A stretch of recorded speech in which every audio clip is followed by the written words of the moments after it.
Thank you. It's okay. Thanks for coming out, guys, today and girls today. I appreciate it. I'm Eric Kruszewski. Right now, I'm a freelance photographer, videographer, basically jack of all trades, based here in Baltimore. A lot of my work is between Baltimore and DC, just because of geographical location. My education, my history, my background is not in photography or media at all. It's actually in engineering. Charlotte mentioned there's another engineer studying in the class, I think. So I actually have a bachelor's and master's in mechanical engineering, and I worked right out of college with an international company named Bechtel. In 2005, about 3.5 years into my career, they sent me overseas. And they sent me to Kazakhstan, Russia, Uzbekistan, these places I'd never heard of, cultures I knew nothing about. And eventually, there was a rumor that my contract will come to an end and I'll be sent back to America. So a panic set in, and I thought, I've got nothing to really show my friends, family, aunts, uncles, what life was like overseas while I was traveling. So I decided to pick up a camera and learn photography and start to document the world around me, just for personal reasons, just because I wanted to. So in 2008, I was sitting at my desk in Kazakhstan, and I typed into Google, "learn travel photography best," and I hit enter. Kazakhstan is not a hub of photojournalism or travel photography or photographic education. And the first line that came up was an advertisement for National Geographic expeditions.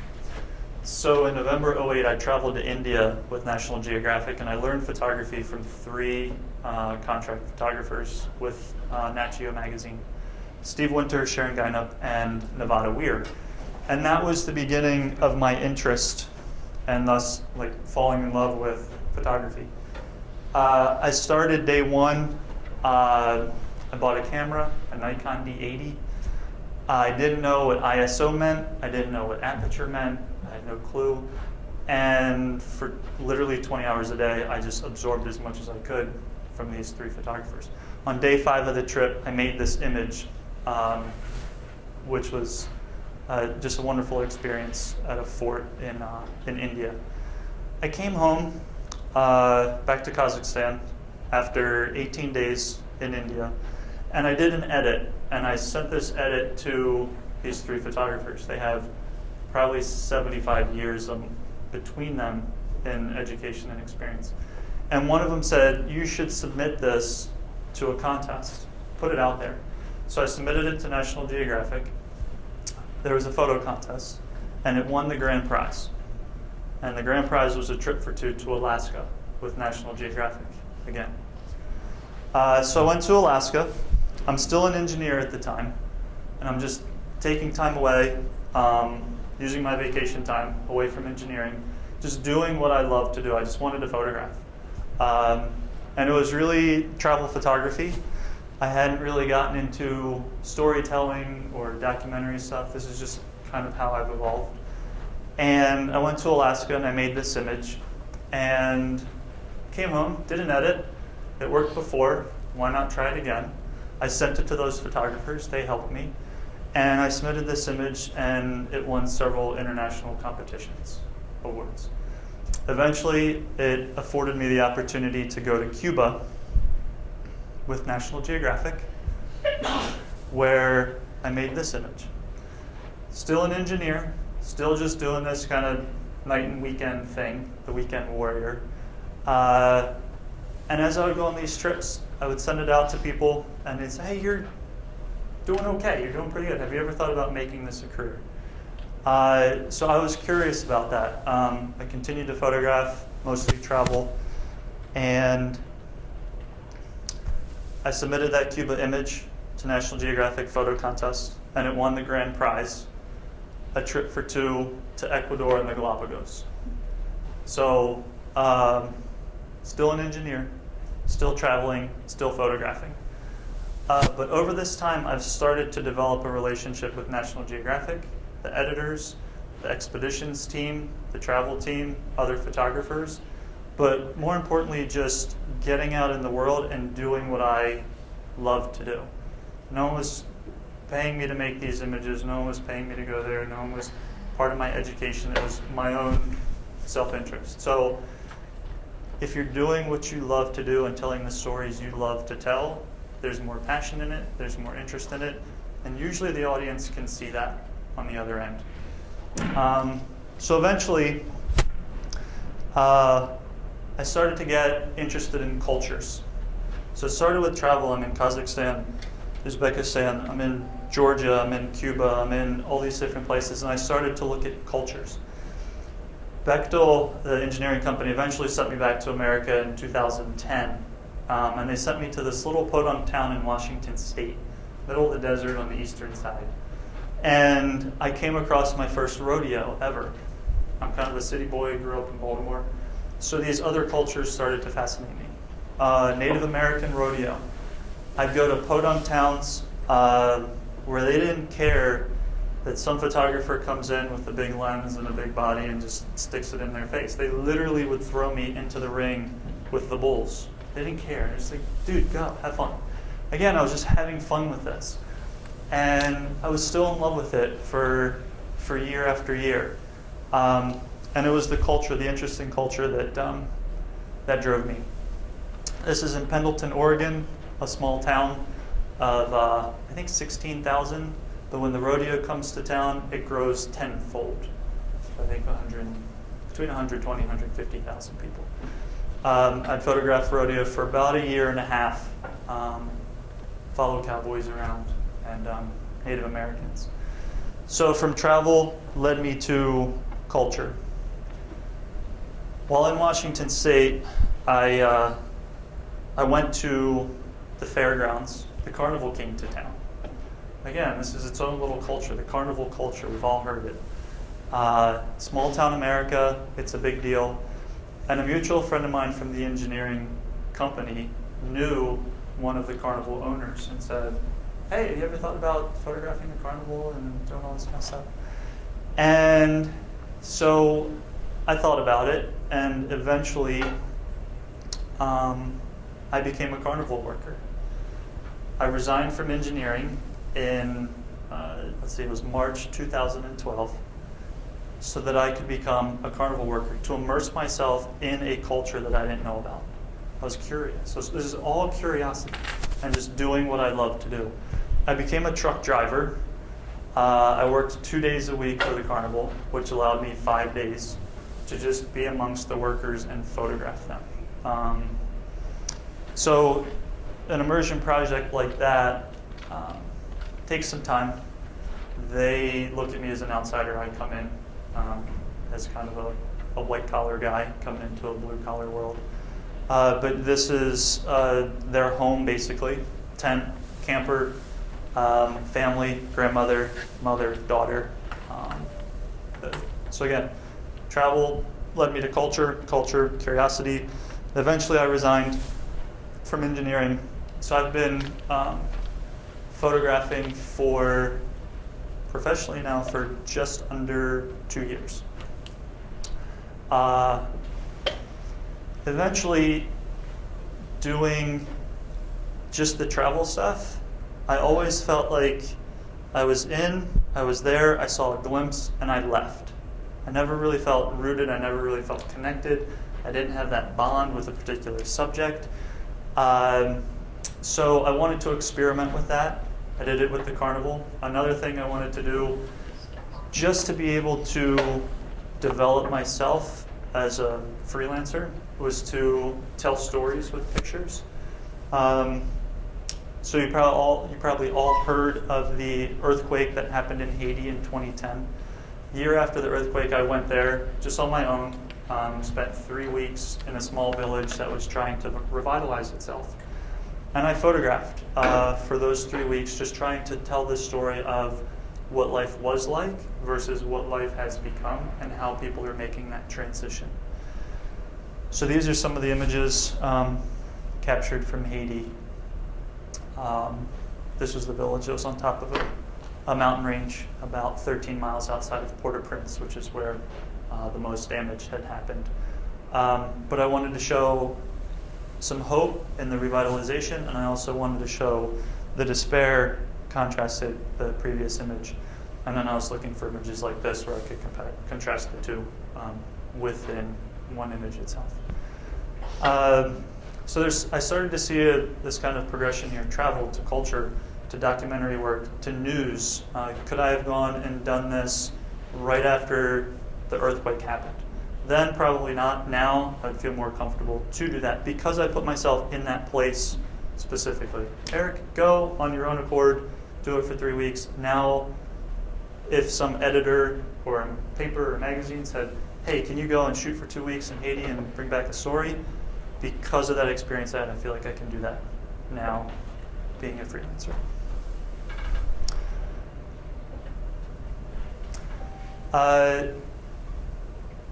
In doing my own work now, I also not only wanted to reach out like with a magazine or newspaper with the Haiti work, but I also admire a lot of the work that nonprofits do.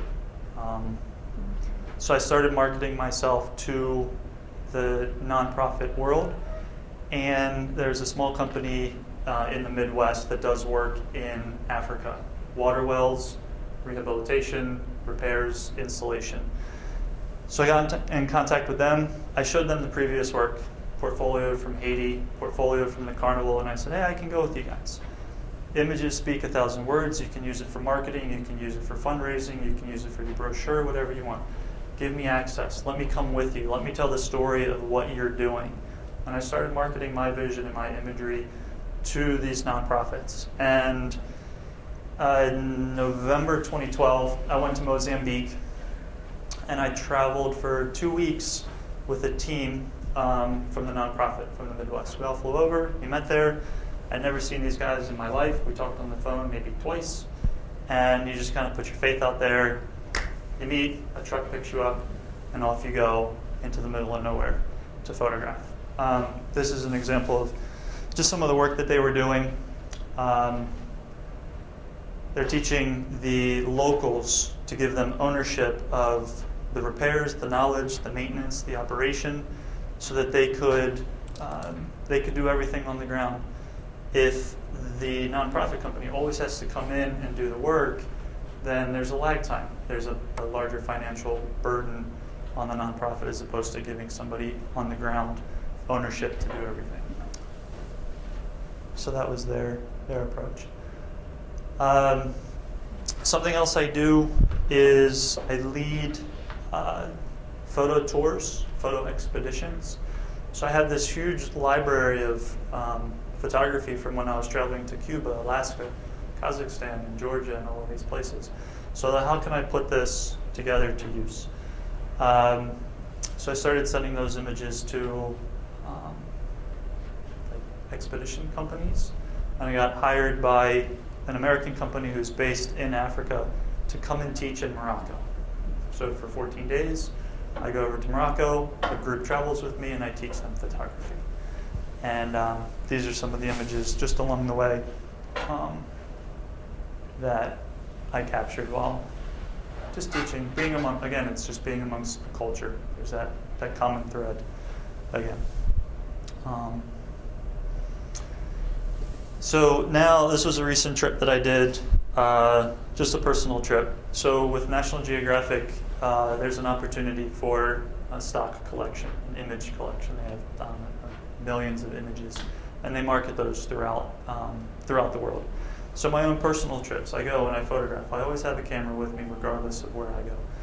And into the jungle with silverbacks, in villages with the local children, again, getting amongst the local people, and then landscapes as well. This is just from one lodge, Queen Elizabeth Park in Uganda.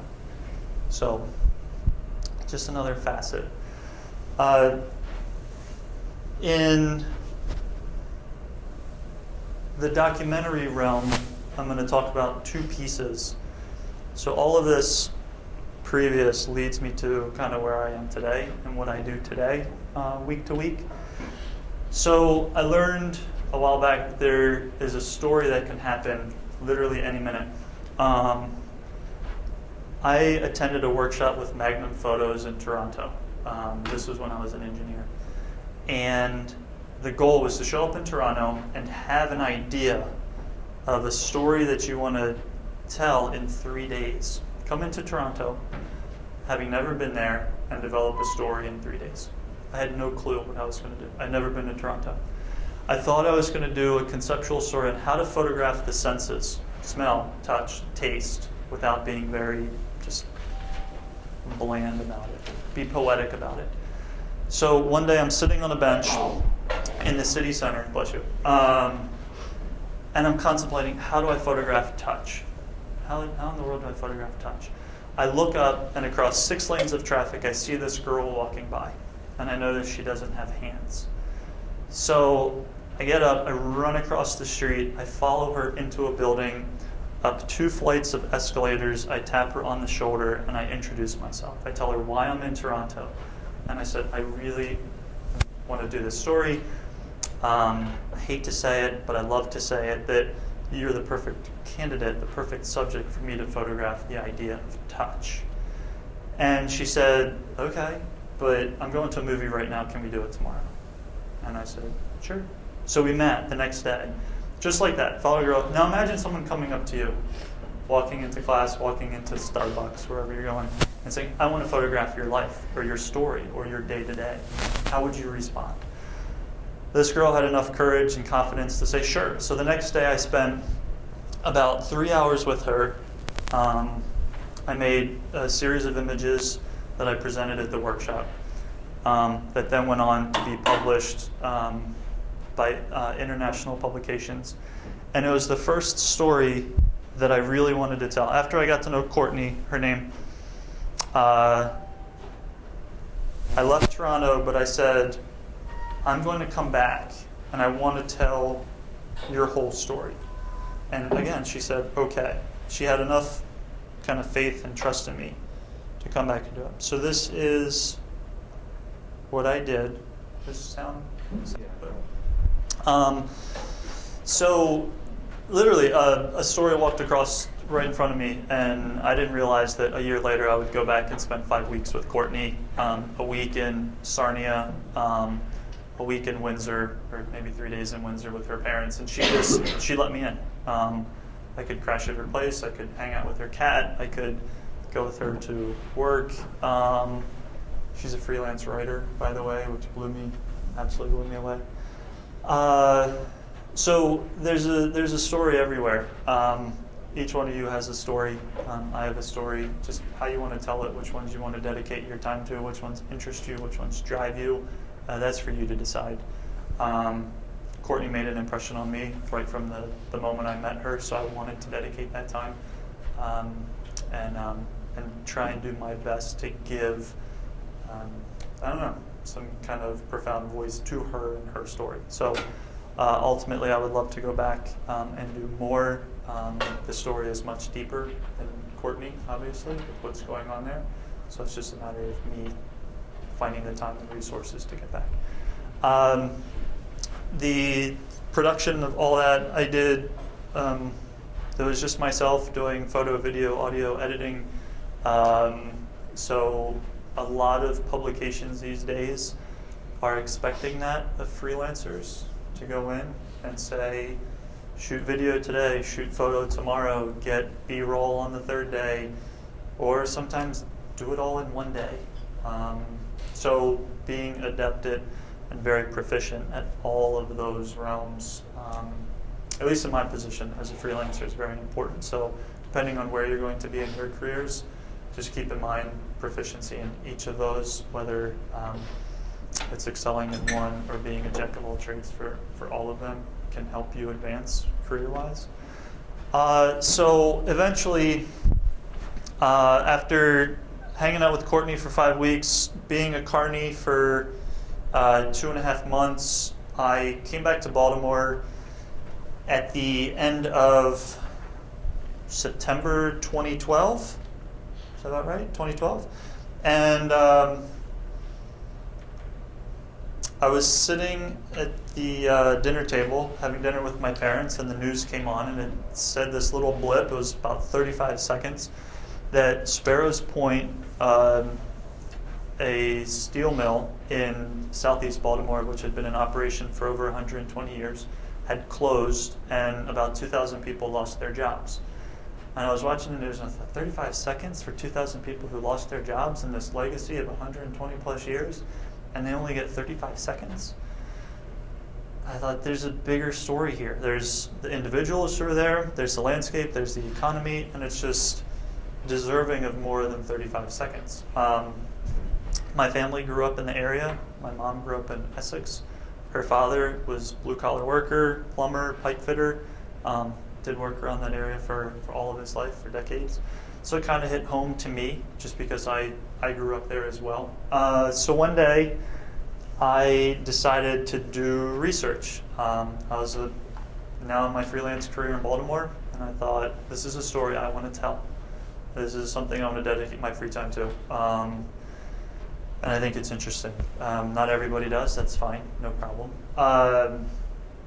So I went into town, I went into Dundalk, and I went into bars, restaurants, sandwich shops, hair salons, strip clubs, bingo hall, flea market, you name it. I just walked the streets. Parked, I walked, I went in everywhere. And I went into this tavern, and I was very honest with people. I said, hey, I'm a freelance photographer, I want to tell the story. Do you know anybody who would like to share their story? And this woman, after the word started to spread around this tavern, she comes up to me and she says, hey, you're that photographer that wants to do the story? And I said, yeah, I am. I said, do you know someone? She goes, hang on, I'm going to go take a pee real quick, and I'll be right back. So she runs into the woman's room. She comes back. She has her cell phone between her shoulder and her ear. She hands me the phone, and she says, talk to Bob. And I talked to Bob. And Bob was an older gentleman who had worked at the plant for almost 4 decades. And 2 years shy of retirement, he lost his job. And he was going back to college to try and retrain. Now, for someone who's almost 60 to go back and take on a full course load, algebra, sociology, English, writing, no way. He just couldn't wrap his head around it. Talked to him on the phone. He got out of his jammies, he said, and he came down to the tavern. 15 minutes later, we sat at the bar, we had a screwdriver, and he started telling me his story. A week later, I was in his home, and I was going with him to his first day of class in college. Just like that. The story, it just happens. This is how I met the guy. I was honest, I was open, I was forthright. People responded to that, and they literally opened their lives, opened their homes to me. So I started hanging out with Bobby as much as I could in terms of coordination, my free time, if something's going on with him, with his classes, with his schooling. So over several months, I photographed, I filmed, did interviews with him, and basically just shadowed him throughout his life to show his transition from, I lost my job, here are my thoughts on it, to now I'm in school, and how am I responding to that? So this is a piece I did last year, and I continue to document Bobby and his transition and where he is now. Even it's been over a year since I've met him. So this was kind of the first piece, and I had a larger idea for what I wanted to do with this whole steel mill project, but I was most interested in the effect it had on the individual. So this is why I started the way I did. So let's see. So that was the beginning of my immersion into the whole Sparrows Point steel mill. So I've been working on the whole project now for over a year. So I started January 2013 and continued till now, photographing and videotaping.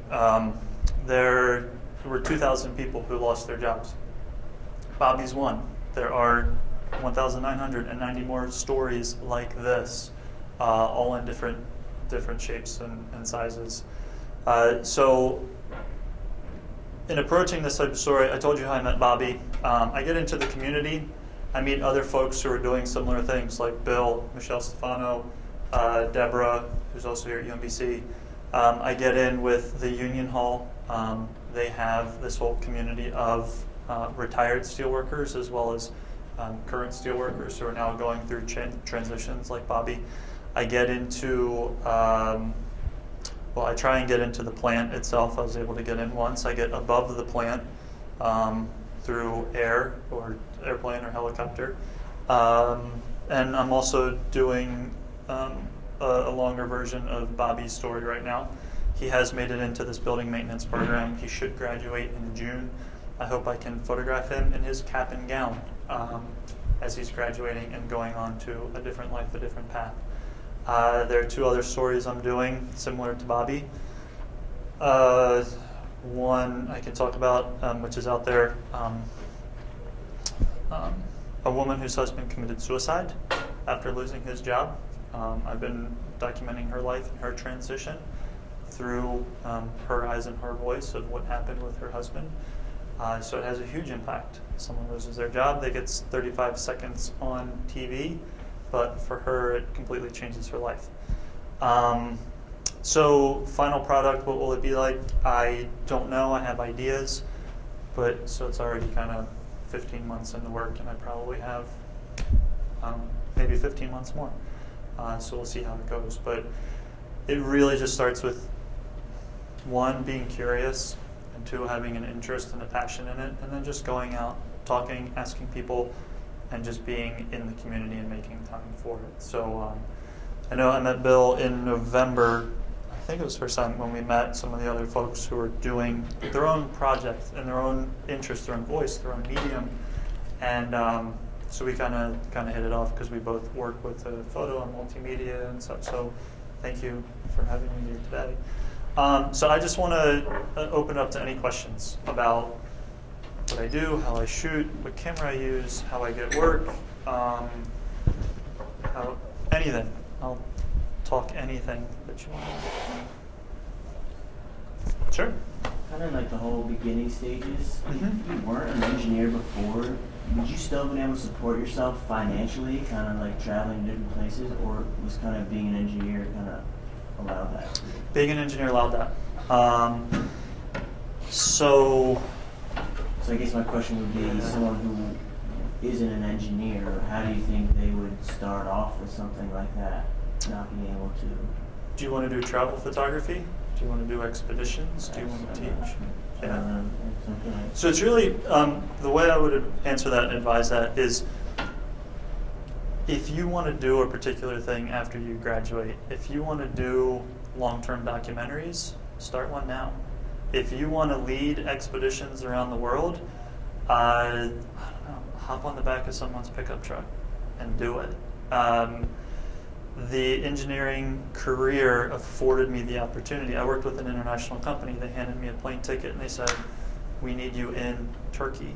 And I went to Turkey and I worked for a week or 2 weeks, and when I was there, I photographed. But I didn't know that was going to lead to photography. That did afford me the ability to travel. So I wanted to lead photo expeditions now. So what did I do? I went back to 5 years worth of travel imagery, and I pulled that together, and I created a portfolio from it, and I pitched it to expeditions companies. I pitched it to National Geographic, and I said, this is who I am, this is how I shoot, this is where I've taught, I've done it all, like, because I wanted to. That's why I talked about all that in the beginning. It's just something I love doing. And now I want to work with you. And they said, okay, do you want to go to Prague and teach? So in the summer I will teach for National Geographic in Prague. And it was this whole, it's just, what did I do to get to where I am for what I want to do in the future? So another example, people, anytime I go to a portfolio review or work with a consultant, they say, show the work that you want to get hired to shoot. If you want to do portraiture work, start practicing portraiture work. If you want to do the documentaries, if you want to do the travel, you don't have to go. I drive 25 minutes to do this story, and it can be a very powerful story. Someone who loses their husband. There are powerful stories in UMBC. There's always a story in your backyard. You don't have to go to Tibet. You don't have to go to Haiti. I thought I did.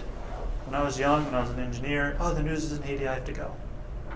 Well, in the same instance, after I was done Haiti, I drove 20 minutes to a backyard rodeo and photographed rodeo because I was interested in culture. So I'll put it back on you. What do you want to do and what do you want to shoot? And how do you, what opportunities do you want afforded to you to shoot? Are you expecting me to answer that today?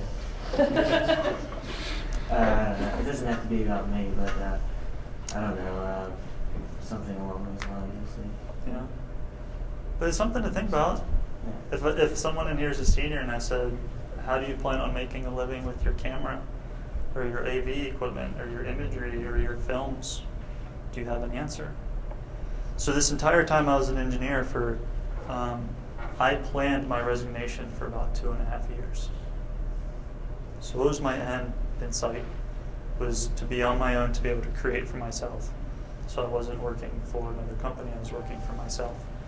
So for 2.5 years I planned stories I wanted to shoot, the skills I wanted to learn.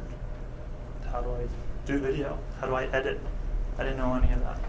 So for 2.5 years, that's what I taught myself. It wasn't just an overnight thing. I got in an argument with my boss and I quit. No, it was this, if I want to, like I wanted to shoot for National Geographic. That was in the back of my head.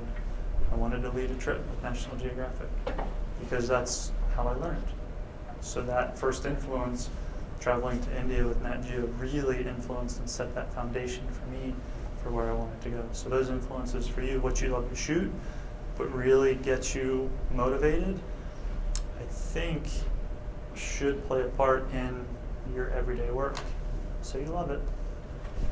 You're gonna be doing it every day. So yes. How do you work in a story that's very comprehensive in the small time frame that you have when you're doing your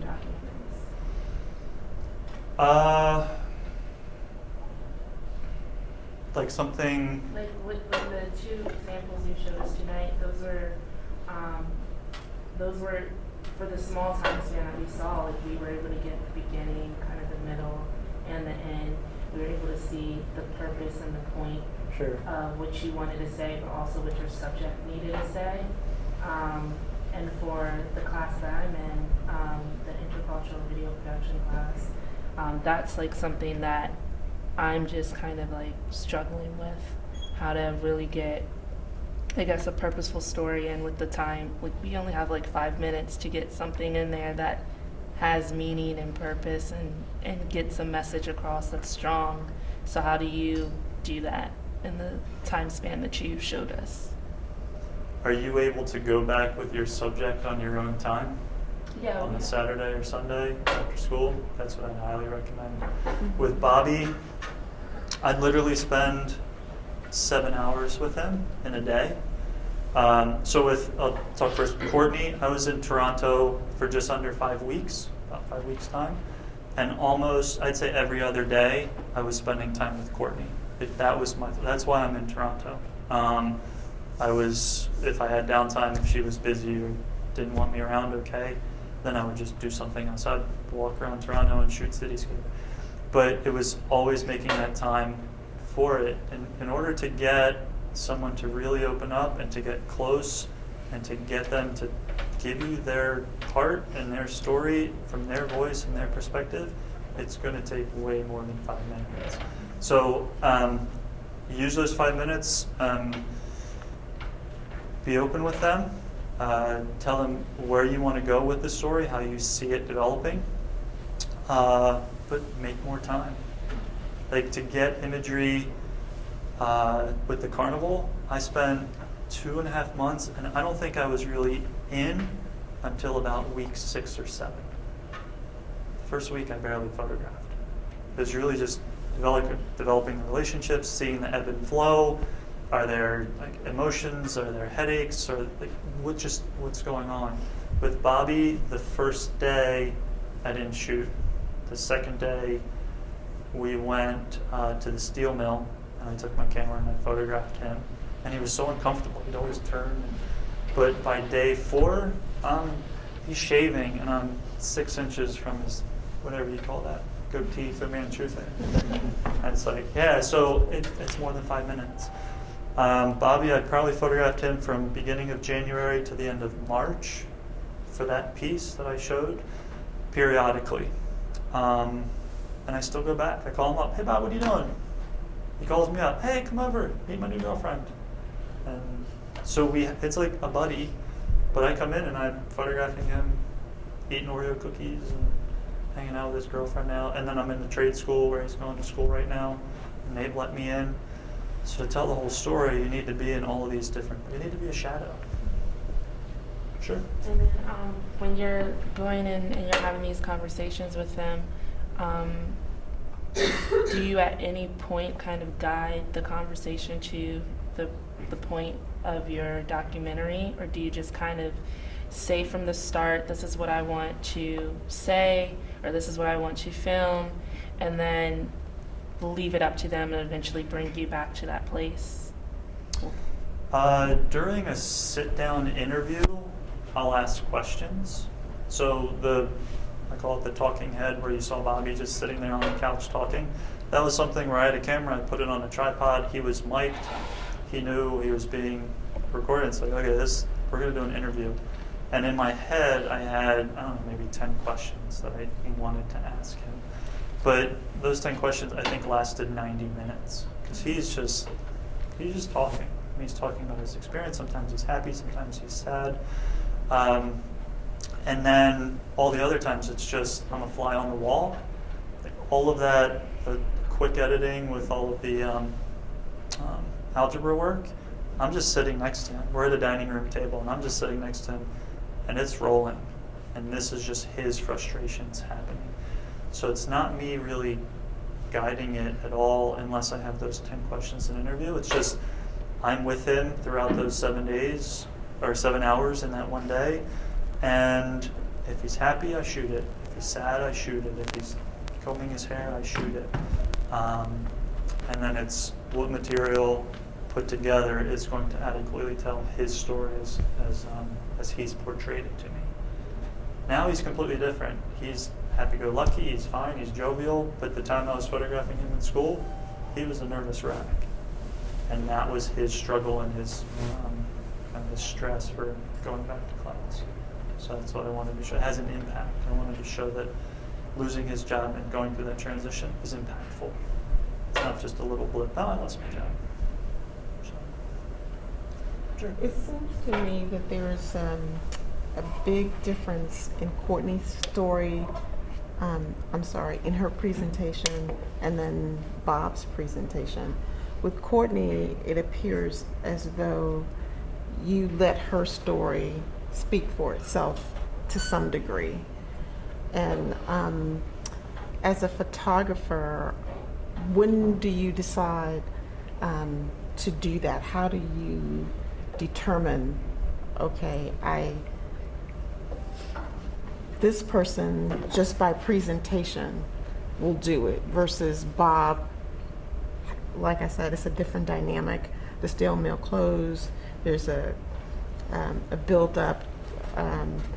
It's emotional for him, just like it would be, for most people in his degree. But there's definitely two dynamics going on. It's powerful enough, Courtney, to just let her be. I can't put it like you can phrase it, but exactly what you said, that last sentence. It's recognizing your subject. I think it's recognizing the subject. When I met Courtney, her personality, her heart, her everything was just, it was out there. From the second I tapped her on her shoulder and she turned and I introduced myself, it was pure. So is there a way that I can just sit back and, in recognizing her personality and how she really is, can I just let her be? We're sitting on the bus stop. We're sitting in a coffee shop.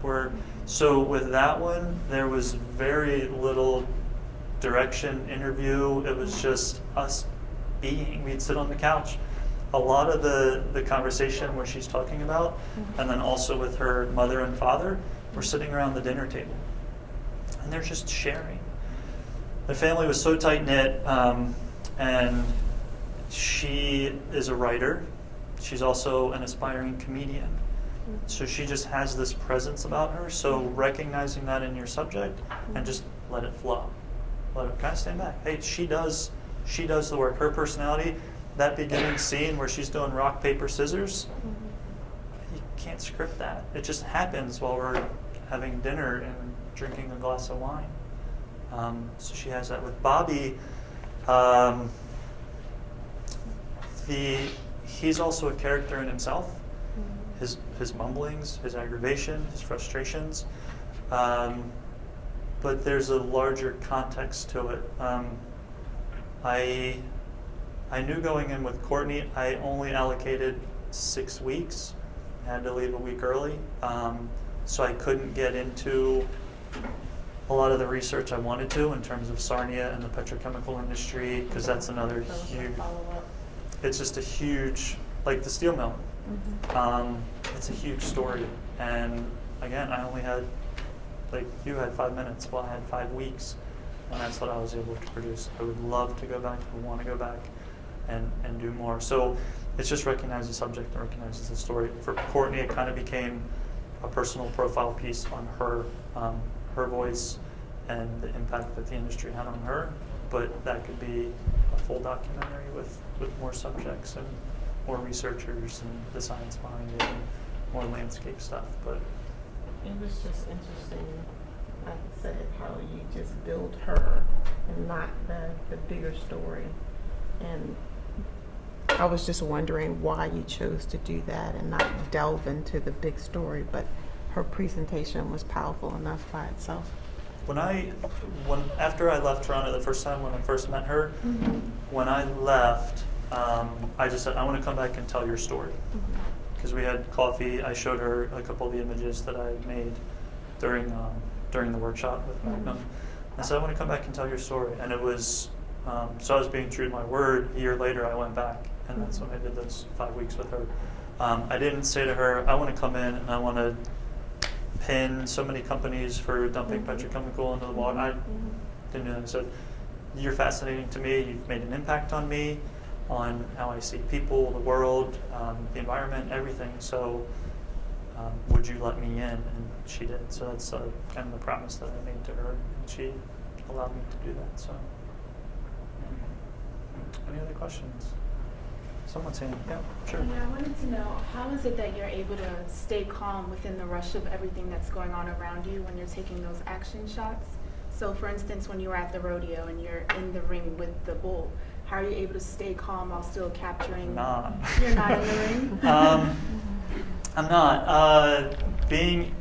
They're ferocious animals. So, yeah. I'm not. I get nervous all the time. I get nervous going into photograph now. I got nervous coming in here. I get nervous all the time. So the camera acts as like a protective barrier almost. Like when I'm behind my camera, nothing can touch me. But I've been above the chute where the cowboy is literally getting onto the bull, and the bull's horn has come up and knocked my camera out of my. I'm that close, like 12 inches from the bull's head. So I don't always keep calm. I just try and focus on the action and try and anticipate. So I'll watch first. I usually don't just run in. But I'll also be with somebody who is more experienced. So the cowboy's right next to me. I'm like, what can I do? What can I do? So that person can give me some boundaries, set up some boundaries for me. But it might look calm, but I'm usually nervous. It's a bull. I mean, it's a bull running after you. So, and I have a picture on my website. There's a guy, he was actually a photographer, and I was in the front row, and he was in the ring. I didn't have access for this one rodeo. And he's running right toward me. He's the cameraman, and he's jumping up at me with the bull coming behind him, and I have that. So I'm sure I've looked that way before. But do what's comfortable. I know I have friends of mine who cover conflict and war photography. I don't want to do it. I couldn't see myself in that role at all. So everyone has a different level of comfort and calm and excitement and adrenaline, and I don't have that part of it. So even like when you go into the cities and you're looking at the locals and everything and everyone around, you just capture what seems interesting to you, like with the iguanas on the guy's leg and all that. Are you just taking the picture while they're doing it, or are you asking, oh hey, can I get your photo? Usually it just depends on the situation. In that situation, I had already been there for probably 15 minutes. So I have a whole series of images of that family interacting. I think there were 6 people there that were all interacting. So over time, they just get used to me. So they didn't speak English, I didn't speak Spanish, and I just kind of sat there. And if it's something that's going to happen very quickly, if I'm out on the streets, I just try and make the photo. If it's something like that where I'm engaged with the individuals, if they're fine with it, if they don't care that I'm sitting amongst the family photographing, I'll stay there as long as I can. The baseball photo from Cuba, I was probably, sounds horrible, but between that guy's legs for probably 15 minutes, like photographing that scene with everything happening. So they didn't care. They offered for me to come and be part of the game. So if they're welcoming of you, just, hey, you want to swing? You want to take a hit? Swing back? Go for it. Did you take a hit? I did not take a hit. I did not swing the bat. Yes. Go ahead. Oh, okay. So the 2 multimedia pieces, it Sure. sounds like you weren't assigned them, right? There were things that you saw Just- that you wanted to. yeah. So what's the eventual outlet for them? Do you shop them around? I do shop them around. So when I'm, so for example, Bobby's piece, I shot that around. Initially, it was to the Chronicle of Higher Education. It's an international publication in DC, and it fits. It fits. So homework for me after I complete something, or I'm maybe 75% done, I look at, I do my research. Who would be interested in this piece? How do I contact that person? Do I call them up? Do I send them an email? Do I send a proposal? Do I see if we want to work together? Do they want to put a reporter on it? So at the Chronicle, it just serendipitously happened where a reporter from the paper wanted to do a similar story on 2 people and contacted the admin. I had contacted the admin to get access to the classroom. The admin said, hey, there's already a guy doing a story here. The reporter contacted me, and I said, yeah, I'm already 75% done. I said, okay, well, can I work on it with you? And I said, sure. So they ran it. They ran whole front page spread and all that kind of stuff, and they asked me to do another one. So it was a personal story of mine that got pitched and bought out, and then because of it, they wanted to do another one, so they hired me to go and photograph another one. So it's the way that a personal story, like I was saying, something that you want to shoot and you believe in, can lead to assignment work. So I'm showing what I want to shoot, and I'm like, hey, can you go and do this other guy who's doing something similar? But it was a photo session versus a multimedia piece. But yeah, the Bobby thing, after it initially ran, there's an embargo. I can't pitch it anywhere else. Every contract's different. Sometimes it's 2 days, sometimes it's 2 months. And then after that time has passed, then anywhere I can get it. Anywhere I can get it. Hopefully it's places that will pay for the content, because it's a lot of work. It's 4 months to put, and someone will say, oh yeah, I'll run it, give it to me for free. Free won't keep the roof over my head. So you made a career transition from mechanical engineering to photography. Yes. I did a similar transition class-wise. I was majoring in mechanical engineering, and now I do MCS with a minor in theater. Okay. But you're talking about something even bigger. You're already established career-wise, and you suddenly decided just to take a completely different 180, different route. What point did you know you wanted to go a completely different direction? I would sit in the meetings, all my meetings, with the engineering company, and there was one conference room and it had an atlas about 7-8 feet on the wall, and I wouldn't pay attention to what was happening. I would just stare at the globe, daydreaming. And then I would go back to my desk and I would be looking at pictures. I'd be totally inundated. I would get up at 6, I'd have to be at work at, let's say, 8, and for the first hour I'm eating Cheerios, researching, I don't know, Photoshop, or what's on the New York Times Lens blog, or who's shooting for National Geographic. And I would be at work writing proposals to editors and researching photography professionals, and I'm supposed to be doing engineering work. So I couldn't ignore it. Eventually just like, dude, this is all you think about. This is where your mind is. This is where your heart is. This is what you're getting excited about. I wasn't interested in hanging out with my engineering colleagues. I was flying from Podunk, Washington to Toronto to hang out with Magnum photographers and learn from some of the best. I was flying to India to learn from National Geographic. I wasn't going to an engineering seminar to meet, the CEO of some company. So eventually, but it took a while. I said almost 2.5 years where after that realization happened, I wanted to be what I thought would be as prepared as possible for that career change, and that's shooting, developing, learning, getting a website, making a business card, trying to make contacts, meeting other photographers, understanding what the industry's like, and all that kind of stuff. I'm still learning.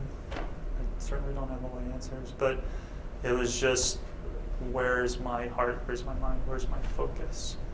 And it was not on engineering at all. So, yeah, total change. Same for you? Similar? Yes? No? Yeah, I was doing mechanical engineering. I just realized I wasn't happy with it. I mean, Yeah. I'm using MCS as more of a stepping stone to acting because that's what I want to do. And that's always what I've been interested in doing. Okay. But I'm still in college when I made that decision. Did this occur to you when you were in school? Like maybe this is something I don't want to do. Or was it more like, No. I came from a family of engineers and mathematicians. My dad's an electrical engineer. My uncle is an engineer. My grandmother was a math teacher. It was just the high school guidance counselor said, "Oh, your scores, you're good in math, and you could be an engineer." So I did engineering. I was 18. Now I'm 35. Now I know what I want to be when I grow up. So took a while. 5 years, 2 degrees, 10.5 years as an engineer, working every day, and then just switched. So, but I don't regret it. And there's no plan B. When I made the change, everyone said, "Oh, you can go back to it. You can go back to it." I said, "If I'm going to do this, there's no plan B. It's full steam ahead, no fallback." So, almost 2 years. Yes. Do you ever imagine your audience when you're making your work, whether it's pictures or documentary, multimedia work? Do you, at the moment of creation, do you already have in mind some kind of audience, or that comes later? I think in your responsibility, that seems to be. I do have somewhat of an audience in mind, but it's fluid. I'm open to it changing. I can go into a particular. When I first meet Bobby, I don't know how it's going to go. I don't know how much access he's going to give me. I don't know if I can get him bare-chested, getting ready for class. I don't know. So over time, I just need to be open to those transitions. Going into it, I knew. His voice and the way he was, I knew I needed audio, I knew I needed video, so I knew it was going to be some kind of web-based piece or film-based piece. So I kind of have those things in mind. When I go to Mozambique and photograph for the nonprofit, they wanted pictures, I wanted pictures as well, and this scenario didn't afford me the opportunity to do a lot of audio and video and sit down because it's a rapid fire, repair. But with Bobby, I can sit with him for 7 hours in a day, and I can kind of see what's going to happen. So when I did the algebra thing, I had seen him before, and I was shooting pictures. I went in and was like, I'm going to focus on photos today, because it's hard for me to go back and forth very quickly. And I saw him get frustrated and start cussing. I'm like, why am I shooting pictures? This is more powerful than a still image. I can't get that frustration as well in a still image. So then it automatically he says, I need to do audio, I need to do video. So then the end piece, it's still a viewer, but what's the medium going to be, or media going to be? Yeah. Someone else had Sure. To follow up with what the young lady was saying over there, when you travel overseas, you still don't get nervous? In some of these countries, like Mozambique, like you were saying, under rapid fire, what do you do to control not getting anxiety? Usually it takes me probably 2 to 3 days to get into a rhythm. So when I show up in Mozambique, usually if I look at my imagery from day 1, 2, 3, I'm okay with it. But then usually after time, I get engrossed in it, what it's like, what the motion's like, what the people are like. But I haven't ever been in a situation where I've been seriously confronted by a stranger or a subject that I'm photographing. So it's probably one of the main reasons I'm not fearful of the public. I put a lot of faith in humanity. I just hope they're going to be nice to me. Are you escorted, or do you have protection when you go into these places like Mozambique? The only time, Well, you carried guns on the Secretary of State. How did you manage that? there was only one time I went somewhere where there was one person specifically looking out for me, like back to back to me. Mhm. And that was in Vancouver, British Columbia. It's called the Downtown East Side, which is infamous for drug use and prostitution on the street. Mhm. And there, I was certainly scared, so I had somebody with me looking. Because when I'm in, I'm in. Get my camera, I'm focused, and I'm looking. So I just kind of get entrenched in it. So we're entrenched in it. But other times, I've traveled in Haiti. I was on my own in Port-au-Prince. I was walking through tent camps. Never had anything stolen. Never been beaten up. So, but it takes a little while. It takes getting used to. I still get nervous, like walking up to a complete stranger if I want to make their photo, or do a portrait, or be in a street scene. A good thing to do is go out with company. If I'm with two other photographers, we kind of have this air about us, and it kind of builds confidence for each other. If you're out on the street, that's one way of doing it. Travel in a group. So. Did you have any restrictions when you were in Prague? What you couldn't do, what you could do?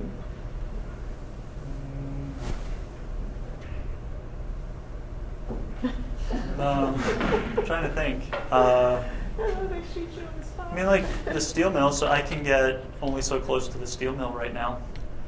I know I've crossed that line, and security has come out and been verbally forceful. I just get in my car and turn around. I've never been arrested or thrown to the ground. I know people who have. I haven't. So, yes.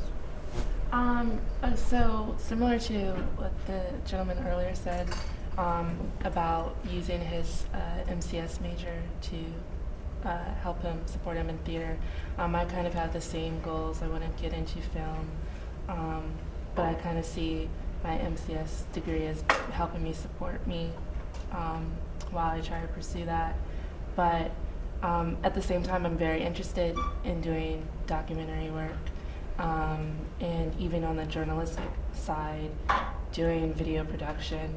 So for someone who is at the beginning stage of all of this, how do you go about, I guess, really actively finding people who can, I guess, get your work out there and it be consistently put out there and just create a platform for yourself? Because Sure. we would be doing kind of like freelance work, I guess, especially if you want to kind of be prepared and be ahead of the game before you graduate. So. It's a really good question. So the way I did it was one, I attended workshops where industry professionals will be there, and they have the ability to get my work on a platform in front of many eyes. In the photography world, that can be the Eddie Adams workshop. It can be NPPA. They have short courses. There are multimedia workshops. There's something happening almost every day around the U.S.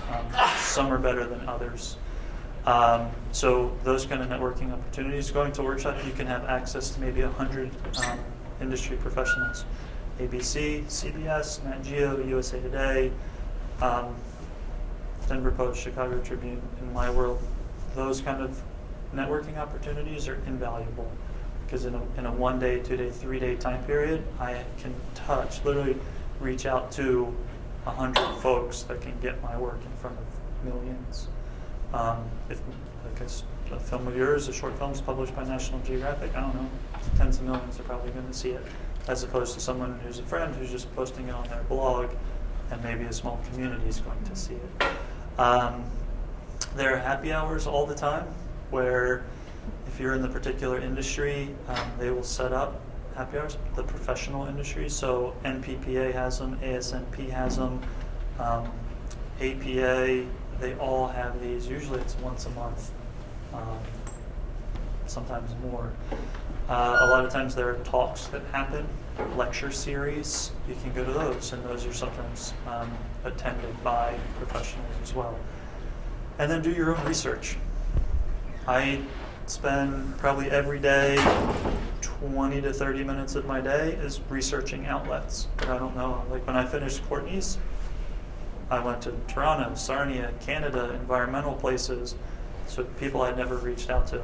And said, well, who can get my work out there? Who can give me a grant to go back and do more? Who can publish it? So it's a lot of it's going to be on your own to find the individuals and find the platforms, find the companies that want to promote your work, publish it, or give you money to develop it even more. So a lot of it falls on you. Just be proactive and find it. But there are many ways. It's a deep rabbit hole. I think we have time for about one more question. I just have one more quick question. Are there subjects or topics that you stay away from, such as politics, religion, or is there anything that's off the radar as far as you're concerned? Sure, both of those are right now. Actually, those are two good examples. I don't delve much into politics. I'll photograph on Capitol Hill if someone says go photograph. But to do a long-term story, if I'm going to dedicate 15 months or more, I gotta love it. And it's my time, my dollar. So, do I love politics? No. I'm super interested in certain religious aspects. Yes. But what story am I doing? I don't know yet. Like I said earlier, the war. I'm not into the protests. Do I want to go and fly to Kiev right now or and cover that conflict? No, I don't. So no, there's particular things that I photograph because I want people then to hire me to go out and photograph. So it's creating my body of work so that when I call up Time or New York Times or NPR, they say, yeah, you photographed what is in our outlet and what our audience would like. So I have my client in mind. I could tell by your work. Stands out. Thanks. Thank you, everyone, Thank you, Eric. for coming. Appreciate it.